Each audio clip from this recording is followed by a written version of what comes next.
Tired of popping that ball up, then stick around. I'm going to show you 5 common sources of most pop-ups and how to fix them. Coming right up. As we dive into the pop-ups, it's important to understand that pop-ups come not because of the height of the shot, but more because of the depth of the shot. So it's not because the ball is high that it's a pop-up. That is not a pop-up, even though it's fairly high over the net.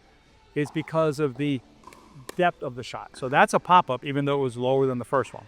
So pop-ups are not height-driven. They are depth-driven.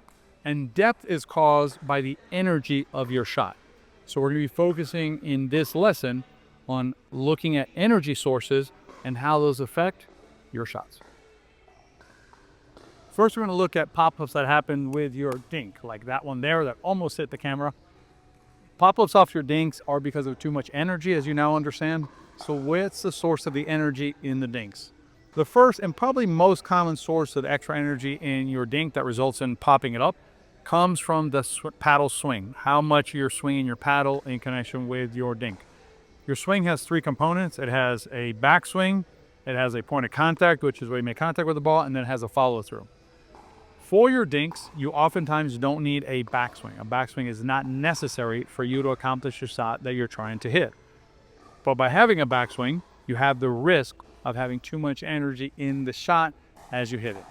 Here's examples of dinks with a good compact backswing or no backswing, where you see nice controlled dinks. Compare those with this dink where I bring my paddle back, big backswing, too much energy, pop up, and a put away. The solution to too much energy in your dink from your swing is to make your swing more compact.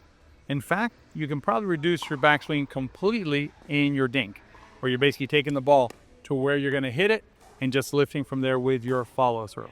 So solution number 1 is less to no backswing on your dinks. Second common source of too much energy in your dinks, resulting in them going too deep because they have too much energy, meaning they pop up, comes from short hopping dinks. Short hopping dinks means when you take them right off of the bounce. In other words, you don't let them sit up before you hit them. When you short hop dinks, they have a lot of energy, right? The ball still has a lot of energy. So what that energy does is it basically come off your paddle hot. If you're not absorbing that energy off the short hop, oftentimes that short hop energy is going to push the ball deeper than you want it to go. Now, to be clear, there's nothing technically wrong with short hopping dinks. Sometimes you will have to short hop dinks. The important thing is to understand that when you short hop dinks, you're going to have more energy in the ball. The ball had more energy in it, so you need to be able to absorb that energy. And also understand that you're just taking a higher risk of potentially having your dink go deeper than you want it to, resulting in a pop-up. Compare these 2 dinks. In the first example, I dinked the shot after the ball has crested or apexed. Therefore, it has less energy and I can control the shot better. In the second one, I take it off of the short hop. Now, in this particular scenario, I manage the dink correctly. In other words, it doesn't pop up. But every time that I short hop the dink, I understand that there's a higher risk of a pop-up. There are 3 solutions to the short hop.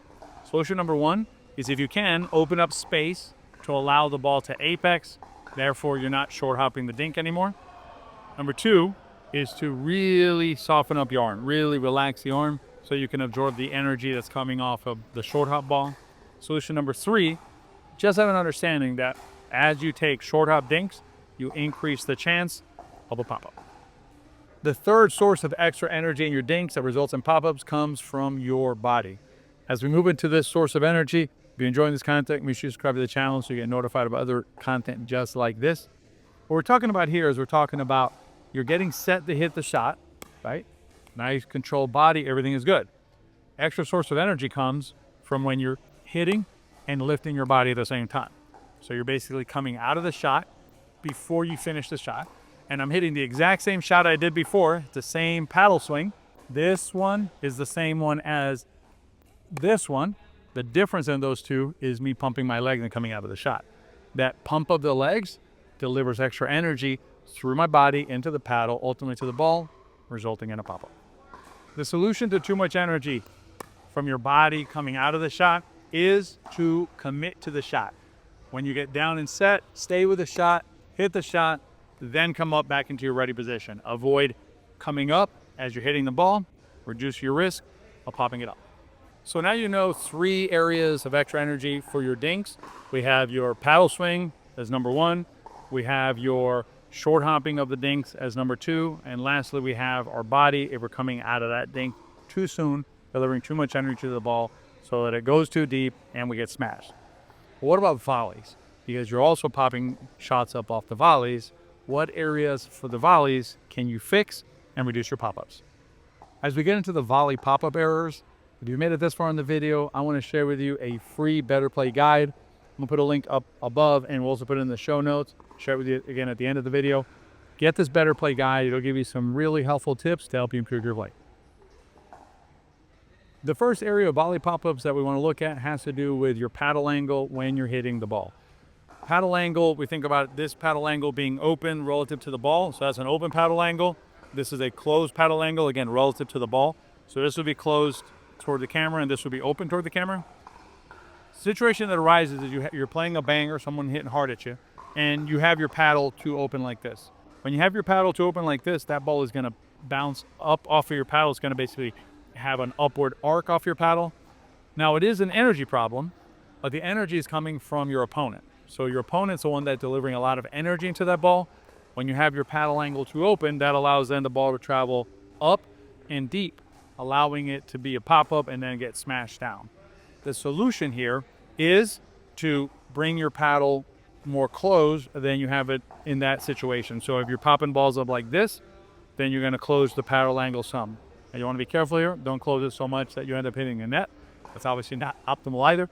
So you're trying to find a paddle angle that's a little bit open, but not so open that it ends up being a pop-up and a put-away. Here are a couple of examples where you can see drives being hit at me by my friend Tom. Some that I'm hitting with a good paddle angle, no problems. And then the other one where I open up the paddle too much, pop it up, and Tom smashes it in. Quick side note here on this potential area for pop-ups on your volleys. If you hold your paddle like this, basically a Western or semi-Western grip, meaning that when you bring the paddle forward, naturally it's about parallel with the court. Continental would be like this. So if you're bringing your paddle out and it's like this normally, what happens is when you bring it to do a backhand volley, it's going to be open. Here you may want to consider using your offhand to push the paddle over to have a more closed paddle angle at the moment of the volley.